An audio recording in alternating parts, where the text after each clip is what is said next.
Today's guest is Chris Wong, who is a certified executive coach, certified nonprofit strategy coach, a licensed therapist, and a seasoned leadership development expert that partners with human service nonprofit executives to fix dysfunctional organizations and create high-performing cultures. So, Chris, thank you very much for being on. How are you doing today? Yeah, thanks for having me, Drasco. Great to be here.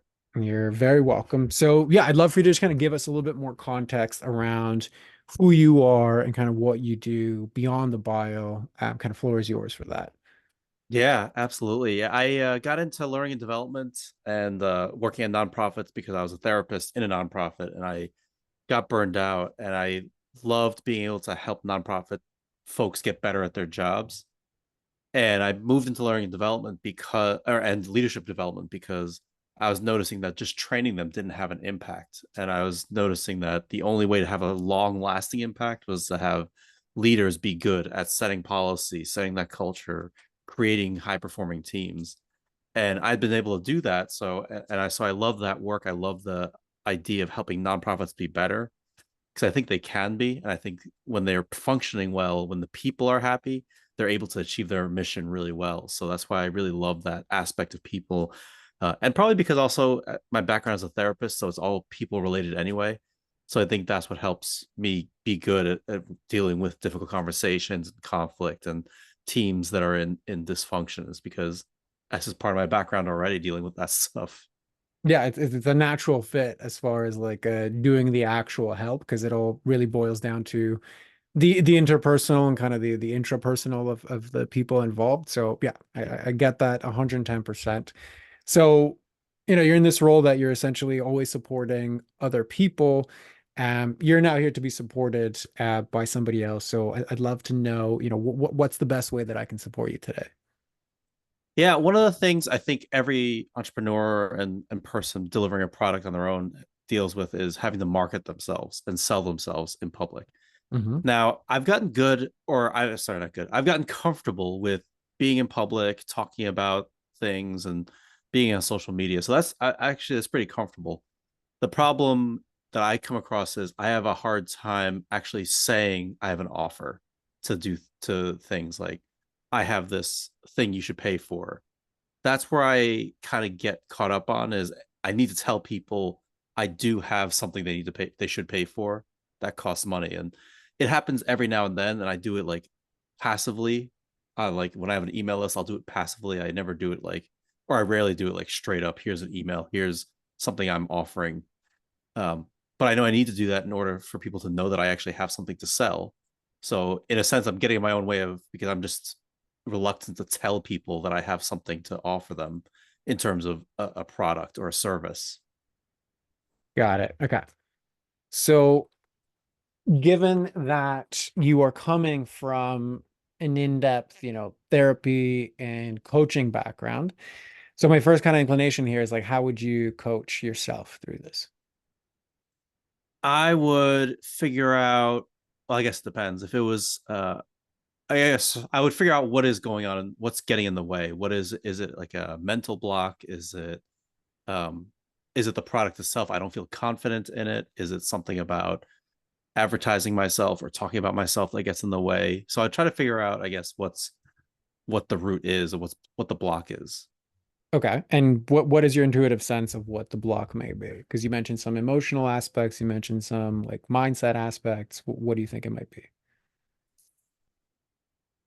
I'm thinking a part of it could be I thought I'd gotten over this. I feel like a part of it could be like it feels sleazy to keep to like I've gotten really comfortable with giving out advice and giving out free products and free resources to people. And also because the industry I focus on, nonprofits, they don't have a ton of money anyway, all the time. So like some of the smaller ones are really struggling to even just like pay general operational costs. So I feel like I just need to help them however I can. So that I think that's part of it. Part of it is I am um I just am concerned about that. And secondly, I think there's a part of me that's also concerned about seeming sleazy about doing that, about seeming like I'm just out there not being genuine, like that idea of I'm not actually trying to help you, I just want to sell my product. Mainly because I've seen that a lot is everybody, like there's a lot of influencers out there that share all these great tips, and this says, but if you want to learn more, buy my course, or let me send you this ebook for Hmm. whatever. Um, so I see that, I'm like, okay, but then you gave all this information just to then eventually sell me something. Hmm. And for your internal worldview, why is that a bad thing? I don't know. I guess I look at it as, is it disingenuous? Like, were you really hoping to help me, or were you just hoping to get me into this funnel so that I eventually buy from you? Okay. So is it disingenuous given your worldview or not? Uh, I mean, yes and no, because they, because it is, yes, it is disingenuous in that sense, is that if you're looking to just give information, if you're looking to just help people and you're looking to just give information away, then it is then disingenuous to eventually you're purposely doing it to get them into your orbit so that you can sell to them. Hmm. But it's also not disingenuous because in my mind, this I think this is where I am stuck, is because it's also, I see it as not disingenuous, is because the idea of, you should pay people the value of the worth, and in a sense that not many things are free in this world. You should really be it's like it's partially an investment in yourself or whatever it else it is to have dividends and get better in the future. So I think it's, in my mind, I think that's the war that's going back and forth, is that yes, it is disingenuous, but also it's not, because it's just part of life, and you just got to do it. Okay, so that limbo, that hamster wheel is basically what keeps you procrastinating. Yeah, I think so, because that's what prevents me from always reaching out to people I should be reaching out to, following up on conversations I should be following up on, especially to people in my audience, right? Executive directors or CEOs. Like, I do my best to craft like a genuine welcome email or a message, and that works, right? Because it's genuine. Like, hey, I noticed this. Like, really great. I love what you're doing, and then I don't follow up because, like, in my mind, I know it's gonna look like, because I've gotten tons of those emails. So like in my mind, I'm like, I don't want to be one of those emails where it just becomes spam or just like ignored for forever and ever. Hmm. And what does it mean about you if you sell?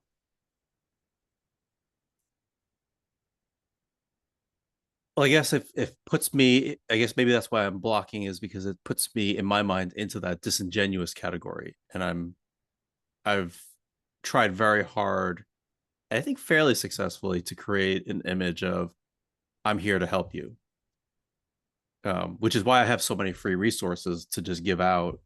Um, at some point, I also need to pay my mortgage and bills, so I need to also, you know, have paying customers.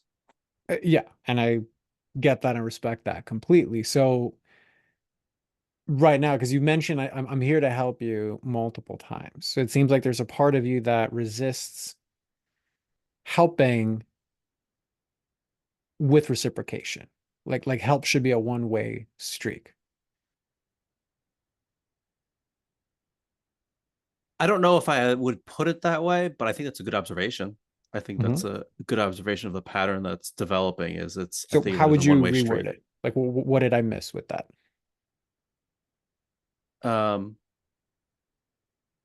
no, I think it's good. I think it's a good frame about it, especially because if I'm phrasing it as, I'm here to help you, right, as Mhm. opposed to, I'm not saying we're here to help each other. It's, I'm here to help you. So that's the, I think if I always use that mind frame, then I'm always going to think of it as a one-way street. Mhm. So does it feel that way?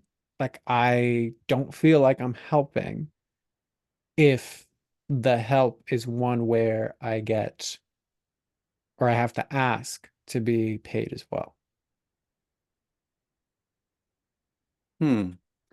I don't know, because I think that's the interesting thing, because your question makes me think, if I had a product, if I was selling a product, a physical Hmm. thing, I wouldn't just give it away even to my friends. Like I may give a slight discount to friends or family, but I wouldn't just Hmm. give it away. I They would pay me for a product, whatever it is that I'm selling to them. Hmm. So So yeah. now that you are the product, so I'm essentially selling the real estate in my head. I'm selling the value that's in my head. Well, Hmm. now the criteria suddenly changed because the product is an external thing. But when it's me, selling me is a direct clash of the part of my identity that is one way focused towards helping. Meaning, help is me helping you because I'm a good person and that's what helpers do. Hmm. So, how does that land for you? Yeah, I think that's spot on. I think that's a good observation, good summary. Okay. So, if that's the case, then there's basically a part of your identity that has certain definitions, certain paradigms that basically go against you asking to be paid. Because clearly you're okay to be paid, like if somebody goes out and pays you, but it is Sure. in the direct asking, in the prioritizing of giving things away for free that subconsciously you're optimizing for. Like you're not optimizing for selling your services, you're optimizing for essentially the pat on the back of somebody who is helpful. Hmm. So what's landing for you there? What's not landing? I think it's all spot on. Um, yeah, the only thing I'm sitting with is that it's not even about the pat on the back. It's it's really just me personally knowing that I provided a service. Sure. So my own personal Right. reaffirmation that I am helpful because if I'm helpful, that I'm a good person on some level. Right, right.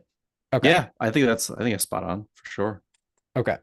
So do you think that paradigm is going to get you to improve sales? No, not that current one. Okay. No. So how would it have to change in order for you to step into that other version?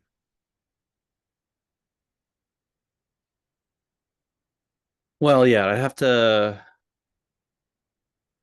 have a new mindset where being paid or getting paid for services is just as reasonable if it was a physical product in my mind. Um, so it's maybe it's even that reframe is that product. I am the product, or my knowledge, or whatever it is about me. That's I'm the product, and I need to be, and because I'm the product, I should be comfortable with the value you're going to get out of it. Because Hmm. I know they're going to get value out of it. It's more just recognizing that I'm the product. It's not necessarily that I'm providing a service, or I can reframe that I'm providing a service to I am the product. Okay. And I know that feels like intellectually that's the right answer. And I can tell 100%, but like it seems like your arms are also crossed. So like, Yeah. is your body actually buying that? Like, are you actually believing that? Yeah. Yeah. Sorry. Yes, you're noticing that. A lot of people notice that. It's just where I put my arms when I'm when I'm like No, and that's okay. I contemplating. didn't, it just Yeah. because it wasn't No, I clear know. It's 100%, but yeah, sometimes that does happen. I actually talk about that when I train people on body language, and I talk about how like I'll just sit with my hands closed because that's just how I rest. No, I think that's a good reframe. I think it's valid to think of myself as a product. Because I know again, I know you're right. It's just like a semantic difference to people that might be listening. Um, but to me, it helps me distance, I guess, from feeling like I'm being salesy or um, that I'm being disingenuous because I am selling a product. It's just not a physical thing that they can hold in their hand. Hmm. So if you imagine, like, let's just say ending this podcast right now and like literally going live on your social media and saying, This is what I can sell you. This is my offer. DM me. What comes up? I think, and this is something I've been kind of trying to work on, just getting more, partially just getting more confidence saying it out there. I think it's I can help you get reduce turnover, get happy people, and great results, and so you can achieve your mission. Hmm. So you started off saying that I've been kind of trying to work on getting more confidence. And if I reflect back to you, trying is lying, what comes back to you? Uh, I mean, you're not wrong, right? Because I also tell people do or do not. There is no try. Um, so I guess trying is not the correct word. It's more I've been working my way up to it. Right. Um, So I guess what I want to reflect back to you is, and this is very common with smart people, people that are very aware, that have been in the work for a while, is our language and then our subsequent understanding of the situation is very good. mhm, And because it is very good, we are also then the easiest ones to lie to. Like mm, our us ourselves are the easiest ones to lie to because we have such a big repertoire of scenarios, frameworks, experience right. for our brains to draw upon and then also rationalize away basically the stagnation of where we're at. So Mhm, if your brain went to a default response of I'm trying to work on this, and when I say trying is lying, I'm not being judgmental. It's just the very mhm, reality of the wording is yeah. like if I'm trying to pick up the pen that's on my desk, whether that pen is picked up or whether that pen stays on the desk, the end result is exactly the same. The pen stays on the desk. Mhm, But me trying to pick it up sounds so much better. It sounds forward thinking. yeah. It sounds like progress.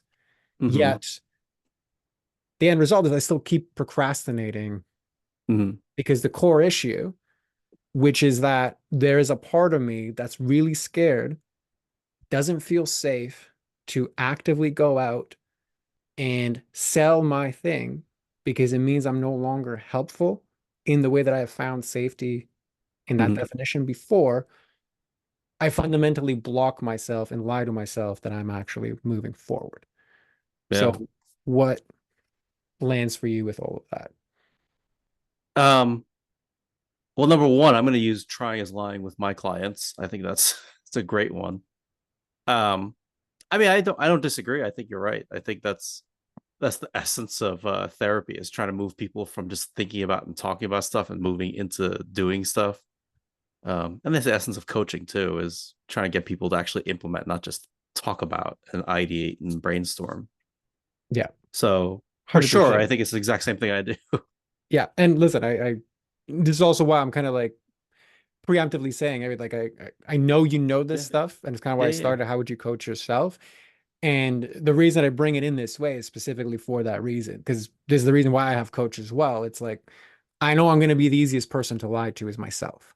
So I need somebody to basically, what I always say is like, you can't see the building if you're standing on the balcony, yeah. right? So it's kind of the same process. Right. So if you are aware of this, then the second question then becomes is, okay, well, where are you spending your resources? Meaning, what problem are you actively looking to solve? Like, are you spending your resources improving your marketing, or are you spending your resources in actually eliminating the biggest limiting factor, which is my hesitancy to execute on the marketing? Hmm. I would say it's both. Both. I think number one, I need to I need to start reaching out. I think there's definitely connections I've made that I need to start reaching out to start even talking about this service. Um, but also I do like marketing is really just in my mind just having a plan of how you're going to get out there and how you're going to position yourself. And so, Mm-hmm. I do need to do that effectively as well. So going out there proactively and getting in front of people. So I think it's both. Because like you're right, and like there's limited resources in like I can't do everything. Um, but I need to do at least something well. on each side. So I think even just going back to some of the more recent connections I've made, to even just start more in depth of a conversation about that, about the services I offer or the product, right, that I'm selling. Just to even have a conversation would be to start that conversation would be helpful.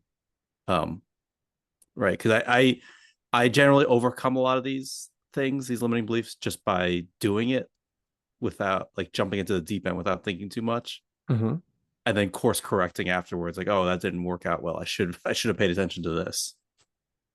Yeah, which I mean is a good quality to have, that adaptability, right? I think that that's something to be celebrated.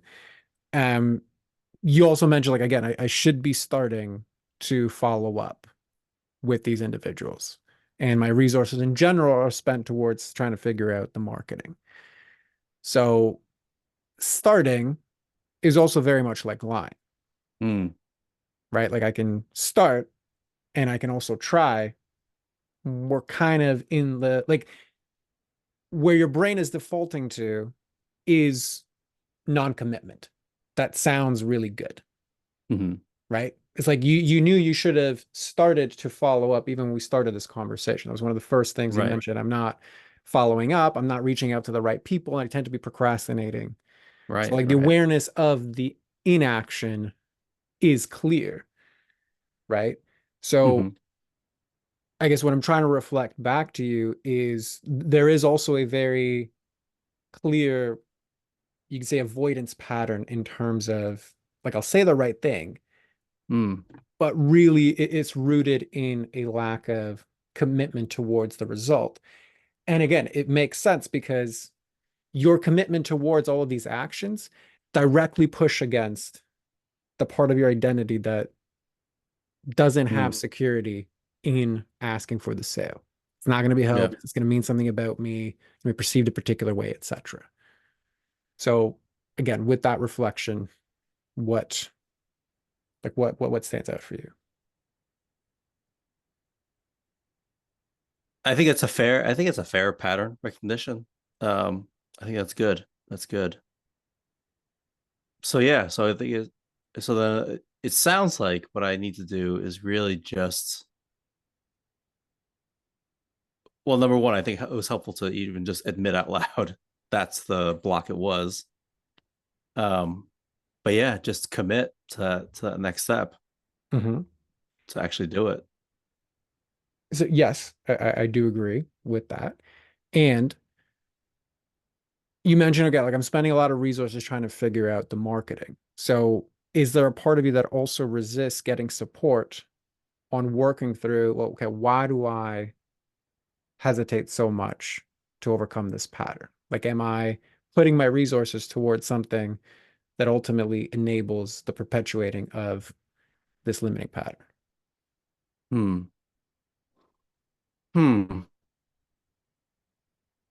Well, I mean, I think that's a interesting larger question dialogue. Am I saying yes to too many things and not saying no to different opportunities or potential paths to take? Yeah, Um, because it's like right now, it's like if I know that the kink in the hose is this internal fear and hesitation I have towards essentially mhm, asking for a sale and making my offer. If that's the kink in the hose, it's like, well, then why am I trying to improve the flow of the parts of the hose that aren't the biggest limiter, right? mm, Work on my messaging, work on my scripting for my follow up, work on more social media posts, work on more free stuff to give to people so I can get my own nod of approval, right? It's like I'm trying to optimize for parts of the hose that aren't actually that kinked, mhm. Yep. right? And then wondering, okay, well, Right. why is the water not flowing? Why am I not getting the clientele that I actually Yeah. need? So are you putting your resources, or is a part of you scared to actually get support on the biggest kink in the hose? Well, I mean, I think that's why I came on here, right? I was like, all right, well, you're offering this, so let me jump into it. Let me talk it out because I certainly, if I would have figured it out already, I would have just done it already. So yeah, so I think that's why I came on here, is to have somebody else really help me dig into it. Yeah. And I acknowledge that because it's not an easy thing to do publicly. Like it's not a Right, small right. thing to ask. So even as before the recording, it was like I acknowledge a lot of people say this would be interesting, and then not many people pull the Yeah. trigger to do this. So, I acknowledge you for that. It's not an easy thing to do. Um, and if that resonates, that okay, well, I'm clearly recognizing I need support in overcoming this biggest kink in the hose. The only way that's actually going to work is if what's on the other side of that is going to be worth, the work, the effort, the investment, the emotional work I got to Hmm. do to like overcome that. So, what do you think is on the other side of that? How would your life be different if you didn't have these inherent fears? Well, I think I would just get myself in front of more opportunities, right? And I can't, there's no way for me to guarantee how which of those opportunities would work out, but I do know statistically I need to get in front of more opportunities to actually have more opportunities. Um, like I can't just sit here and hope that my phone's going to ring randomly or an email is going to come through randomly. So yeah, I think it just increases my odds of success by a lot the more I can actually get in front of opportunities. And the times I have said stuff to people, like, oh, you know what, I can help you with that problem, or I can do that.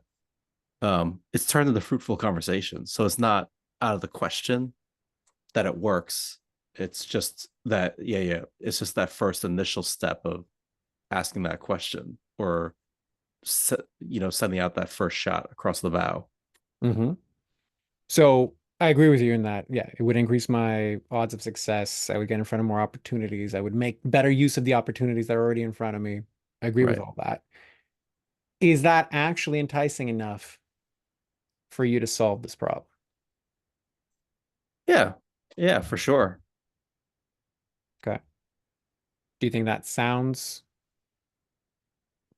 like reflective of like, and it could just be your reaction. I'm not at all judging it. I'm just saying it's like this is the biggest limiter that I have. And I think it would just lead to better opportunities. Like, is that actually motivating for what this means to you to overcome this? Yeah. Well, yeah, for sure. Okay. And what do you think? Like, what experiences would you have if you overcame this? How would your day-to-day experience be different? Well, I think the way I described it, and I didn't come up with this, somebody else, and I've heard this before, and I like the analogy, but when you're first starting out your own business, it's like Sisyphus pushing that boulder up the hill. Um, and for the first year of business, first year or two, it's like that, just because it takes time for things to develop, and so I think it would obviously feel like less like you're not pushing that. I'm not pushing the boulder from the beginning every day anymore. I'm pushing it from halfway up the hill, or maybe even some days it's going to be like just a flat road that I'm pushing it forward. Um, Mhm. yeah. So essentially, it's just not like starting from scratch every day. It's making tangible forward progress, and things slowly start and slowly get easier or more comfortable over time. Okay. And how would you be like living your life differently if that was the case? Um, Well, obviously, just aside from having more actual work, I think just probably less stress about business, just business development, and all aspects of the business. Hmm. Um, More confidence that I'm on the right track, and yeah, just I mean, and also just generally more comfortable doing the actual work, Like the marketing work or the fulfillment work? the fulfillment work. Yeah, the Like the fulfillment work. fulfillment work of like fulfilling your deliverables to your client. Uh, yeah, good question actually. Both, because the fulfilling the actual product and the service, but also I'm competitive by nature, so like by knowing that I'm actually doing the marketing well and it's working Hmm. will give me satisfaction also, because I feel like I'm going to feel like I'm winning. Okay. So Got it. both in that sense. Got it. Got it. And I'm sure I'm just making some notes here. Yeah, So sure. if you feel like you would be winning, because that kind of describes to me anyway, like everything that you've mentioned. So have more opportunities, higher odds of success, have more Sure. work, less stress, had more confidence, clarity that I'm on the right track. To me, that just feels like I'm winning. Okay. So would that ripple out to other areas of your life? Um, I don't know because I guess that's hard to say because I generally am pretty optimistic, so I'm not like it hasn't necessarily gotten me down quite yet. I'm not saying it won't ever. I'm just saying that it hasn't necessarily impacted my personal life too much or my family life. Um, so far, I've been able to keep it just in the professional realm for Okay. now. Good. So it's like nobody else is suffering due to my suffering. I guess is Nobody else, yeah, yeah. yeah. Okay. That's a good position to be in. So kudos for that. So why do you think I asked you kind of all of those clarifying questions about what's on the other side? Um, well, it's just to increase motivation towards that goal, internal motivation towards that goal. Um, yeah, because that's a similar question. That's a similar line of questioning I'll ask people too. But just Correct. to build that internal motivation to towards that goal. Correct. Because when you initially answered it of like, get in front of more opportunities, higher odds success. Yeah, okay. Like that's true. But like what I wasn't feeling from like kind of the outside looking in is like genuine excitement around Mhm. overcoming this kink in the hose. Right. Right. So, and I don't know if there's like additional blocks there of like, do I actually believe that's possible? Can I take ownership of that? Like, there might be more of those pieces at play, right? There might be part of me that resists the positive emotions of what's on the other side of that because Mm, I really don't want to face, whatever this internal meaning is, etc. yeah. So, Yeah. just what comes up for you with that reflection? Um, I guess that's interesting. I've never considered that before. Um, in coaching, I've never considered that before, but I guess that's interesting because in therapy, that would be a reasonable block. Um, but I guess in therapy, we would delve deeper into like, do you deserve happiness and do you deserve those kind of things and your self identity? So overall, what I'm saying is, I agree. I think that makes perfect sense. That's a good way to frame it and good way to kind of build excitement about that outcome. Yeah. So, I mean, to me, there is a lot of overlap between, Yeah, therapy and for sure. coaching. Obviously, I'm not like a licensed therapist, but it's like I use a lot of therapy modalities. I've been in Yeah. that world for a long time. So that you're absolutely right. Like that is exactly why I was asking you these questions because it's kind of like, how do you work with ambivalence, right? Like Right. we got to see what the conflicting values are, right? And it just seemed like based off of your actions, so Yeah. much of what the hamster wheel and the stagnation, it was just simply reinforced to like the cost to go to the other side and overcome that kink subconsciously seems to be too big. So I just wanted to Yep. explore, well, what is on the other side? And then is the gap big enough for you to actually want to overcome? Like, does that, Yeah. like, what lands for you with that? Yeah. Yeah. Yeah. Yeah. I think that's absolutely right. Um, yeah. I don't know if I have any more to add to that, just other than I agree. And it makes sense to me. Okay, that's fair. So, how would you then summarize everything that kind of transpired here today? Like what do you feel is your biggest block? What do you think is the gap? Like how would you summarize that? Yeah, I think a lot of it was at the beginning, just the insights about that I looked at service as a one-way thing. And if I just think of myself as the product, reframe it for myself as that I'm the product, even though I'm providing a service, um, then that feels more okay to me in some way. Whether it doesn't matter whether it's right or wrong, it's just that it works. But um, and so from that standpoint, it makes a lot of sense. And so now it's just execute. being committed to that and executing on that. And I think a lot of it is understanding what's at stake, the cost of not doing something, and then the benefit of doing something, right? And that's how I've gotten better at, just putting myself out there in general, just being like, this is my knowledge, this is how I can help people. Um, a lot of those big strides have become, even just having selling conversations in general with people. A lot of that has come between, like, when I've had to like reckon with that difference between the costs of not doing making a change and the benefit of making that change. Yeah. So I think it was a good inflection point for this part of that block, that last kink of the hose, so to speak. Yeah. So you get to now kind of be in the situation that in many ways you actually move your clients through, which is always a unique Yeah, opportunity to move through. So right, exactly. in terms of that, because I want to be just conscious of time, do you have more clarity then around what it is that's currently in your way, or are there still any questions that are outstanding? No, I think that was great. I think that was good. A few good insights into it. I think that was helpful for sure. Awesome. Well, in that case, if that feels complete as far as the clarity piece is concerned, um, you're welcome to close us off and just let everybody know, who to find you or who's the best person to find you, where can they find you? Floor is yours for that. Yeah, I work. You can follow me on LinkedIn. I'm at Chris Wong LMHC. That's where I'm most active on the social media.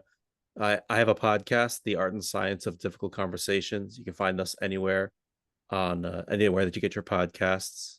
My website's www.myleadershippotential.com. You can follow my stuff there. And really, what I love doing is helping dysfunctional teams and really building high performing cultures. And so, if you're a purpose driven leader, if you're trying to achieve a mission, and if you're trying to build your nonprofit and you're stuck because you're having trouble with the people stuff, let me help you. Let me help you talk through that and see if, even if I can't help you, I know someone else that can probably help you with your issue. So let me help you talk you through it, and let's help you have the impact that you want to have.